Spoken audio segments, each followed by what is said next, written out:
let's call them iconic names in the political sphere, like Karl Rove, the Bush family. I mean, they threw a lot of big names out there that were coming after you. Was that true? There's no doubt. I know that the Biden administration, I think it was their idea. They brought it to the Texas Democrats, and it's complicated to understand how the Texas House works. We have 150 members in the House, 65 are Democrat, and they usually align all of their votes, and they'll get the Republican that will give them the most, and that Republican gets elected. So this time, what they wanted was me, and it just so happened that Karl Rove, the Bushes, a group called Texans for Lawsuit Reform, headed by Dick Weekly and Dick Travolsi, and then there were other, then the speaker, they all aligned to do this. Obviously, the media was all about making sure that everything that they said was printed as if it were true. Wow. I mean, we have seen so many different, what should I call it, travesties of justice over the last year or so in this nation, from the top on down, right? Where prosecutors and judges on the local level are letting hardened criminals walk the streets. They're going after and persecuting Trump on 4 BS indictments. And then stuff like you. This happens to you. You've been a lawman and following the law as an attorney general, attorney your whole life and career, I would imagine, right, Ken? How does it make you feel that liberals and Democrats are perverting the law that you have sworn to uphold your entire adult career? Look, it's disgusting to me. I didn't even have a speeding ticket until I got into the AG's office. Then I get indicted on felonies. I get charged with all kinds of crazy stuff. It is, there's no doubt that the legal system is being abused by the left and sometimes by establishment Republicans to take people out like Trump or me, because they can't win at the ballot box. They lose at the ballot box. The people can see through it. And so they use the political and the legal process to try to eliminate people like me. Yeah, Ken, didn't you... These smaller objects. It was a dire situation in Northern Ireland between the Protestants and the Catholic. So they managed to achieve peace. Why not in the Middle East? Achieving peace as well in the Middle East is for the interest of everybody, for the interest of maintaining international peace and security. Former diplomat Adam Mardini speaking to me a little earlier. Now, pro-Palestine demonstrations are being held across the country today, including in London. Thousands are predicted to attend the march in solidarity with Palestine, calling for the end of Israel's siege of Gaza. The Metropolitan Police has warned that anyone showing support for Hamas could face arrest. London Mayor Sadiq Khan told Sky News there will be an additional police presence this weekend. Those other protests that normally take place on a weekend. The police's job is to police without fear or favour. It's not for them to be pro one issue or anti another issue. They will act if somebody breaks the law. And my message to anybody coming to a protest this weekend is understand, if you break the law, action will be taken. Who in 16 years in this Congress hasn't passed a single bill, because his focus has not been on the American people. His focus has been on peddling lies and conspiracy theories and driving division amongst the American people. On Saturday, the pieces of paper dropped by the Israeli military issued a dire warning to around 1 million people. Head south and evacuate as soldiers gather at the Israel-Gaza border. For those heading south, the Israeli Defense Forces says they have opened 2 safe routes out of the north. The European Union reacted with concern over the evacuation order. About this warning of 1 million people leaving Gaza the north of Gaza in 24 hours, I said, and I am saying that representing the official position of the European Union, is that is utterly impossible to implement. Hamas, by contrast, is urging people to stay in their homes.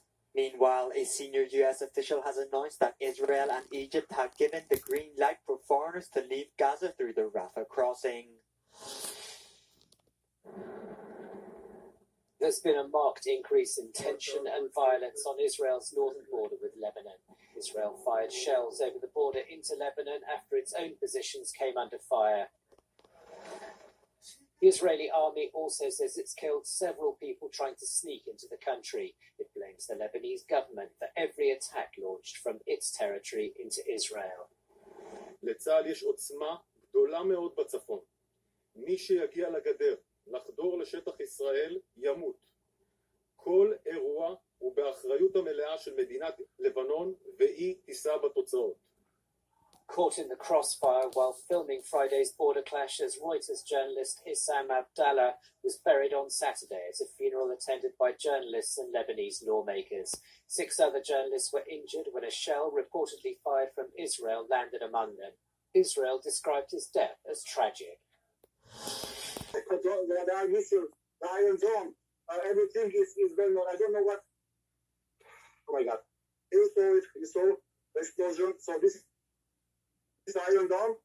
This is Iron Dome working to destroy the missile coming from Hamas. This is what's going on right now in Ashkelon, which is one of the most dangerous cities in Israel because it's very very close to the border with Gaza. Empty city, but it's not only Ashkelon. And so also other cities in Israel are totally empty, and the only people that are out are the members of the army and the police. The people are staying homes, go to the shelters, or they leave the city. They're going to the north of Israel, but even there it's not safe. Heading to the polls on Sunday for what some observers have touted as its most important election in decades. Voters will determine whether the ruling Conservative, Eurosceptic Law and Justice Party will win an unprecedented third term, or if the Liberal pro-European Civic Coalition and its partners will take over, and emotions are high. Wkurzyło mnie to, że mało kultury, że dwie główne partie prezentują bardzo niski poziom cywilizacyjny, natomiast te partie, które są sensowniejsze, niestety nie mają siły przebicia. That the majority of voters will back the Law and Justice Party, but that it could come short of an outright majority, meaning that it might have to court the support of the ultra-nationalist Confederation Party to stay in power. Funding bill in the House to avoid a government shutdown, Gates made his move. But not without some irony. Matt Gaetz and his supporters have complained that Kevin McCarthy has worked too much with Democrats. But in order to get rid of McCarthy, they had to rely on an overwhelming majority of Democratic votes. 8 Republicans, every Democrat who was voting, voted to oust Kevin McCarthy. This is a moment of reckoning for the Republican Party. With McCarthy out, Republicans have a tough road ahead of them. 208 of them voted to keep McCarthy as the Speaker, and that's not insignificant. You all know Matt Gaetz. You know it was personal. Everything he accused somebody of, he was doing. If you look at the way McCarthy spoke about Gaetz after the motion to vacate on Tuesday night, he basically said that Gaetz doesn't say anything that's true. He said that Gaetz betrayed him when they were voting for Speaker back in January. So there is a lot of bad blood between those two. But Gaetz didn't accomplish this takedown on his own. In total, 8 Republicans voted to have McCarthy removed. And critics say that there's no clear path or plan on what happens next. All this with a looming threat of yet another government shutdown next month. I would support George, yes. And if he does not get 217 votes, then what? Do you think it's time to hit polls? You guys are all the hypotheticals. This has happened multiple times. I know. You know, I've stayed out of these conferences, but I come back in. We got to get this back on track. We got to solve this problem.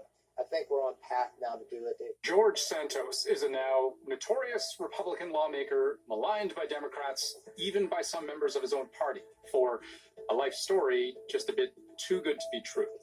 Who is George Santos? George Santos to me is a bunch of lies. Lying about where he went to school, lying about where he worked, lying about being Jewish, lying about his athletic accomplishments. One after another, journalists started poking holes in Santos's past. It wasn't long before he admitted that huge portions of his story were, in fact, entirely made up. Prosecutors on Long Island have filed new criminal charges against Congressman George Santos.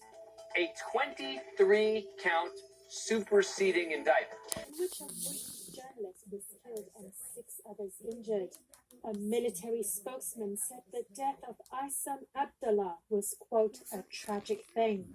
A Reuters videographer who was at the scene on Friday said missiles fired from the direction of Israel struck the group. Alongside journalists from Al Jazeera and AFP, the Reuters team was providing a live video signal for broadcasters near Alma al-Shab, close to the Israel border, where the Israeli military and Lebanese militia Hezbollah have been trading fire in border clashes.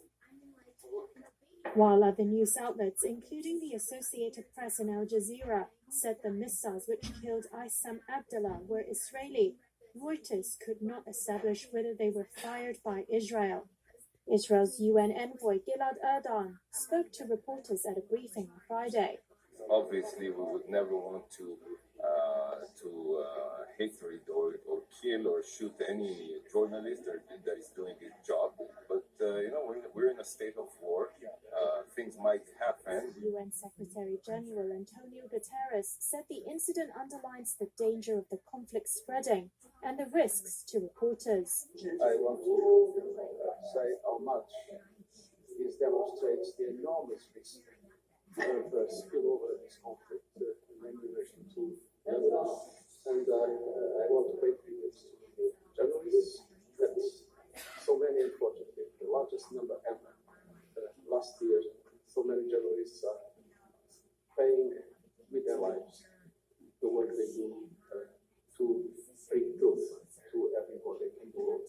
I present to their families my deepest condolences. Two and Meher Nazir, who were wounded in the incident, were released from a hospital after receiving medical care. As Israel pursues its legitimate right to defending its people and to trying to assure that this never happens again, it is vitally important that all of us look out for civilians. And we're working together to do exactly that. In particular, working on establishing safe areas in Gaza, working on establishing corridors so that humanitarian assistance can reach people who need it. None of us want to see suffering by civilians on any side, whether it's in Israel, whether it's in Gaza, whether it's anywhere else.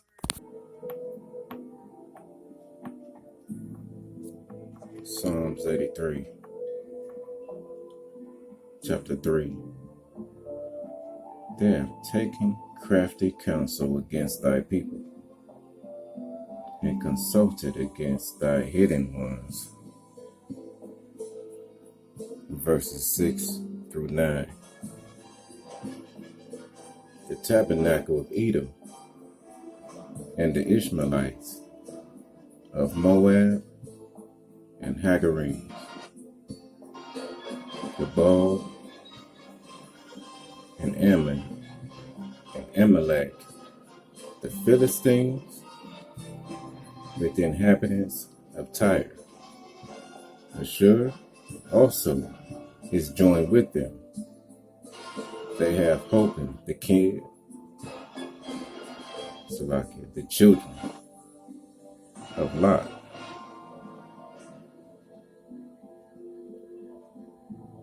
Do unto them as unto the Midianites, as to Sisera, as to Jabin, at the brook of Kizon. Verses 12 to 13.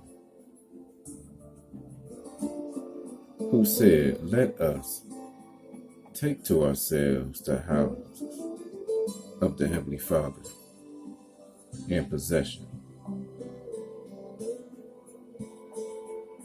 O my power, make them like a wheel, as the stubble before the wind. Call Halayim La, Alahayanawa Yahweh, Ba'ashem Yahushai, Ba'ashem Mekah Kodash.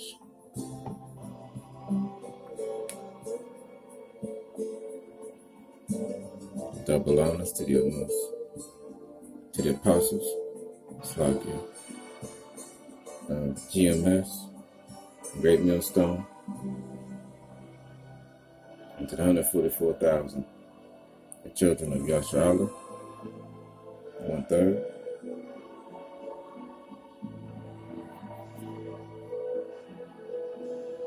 Shalom.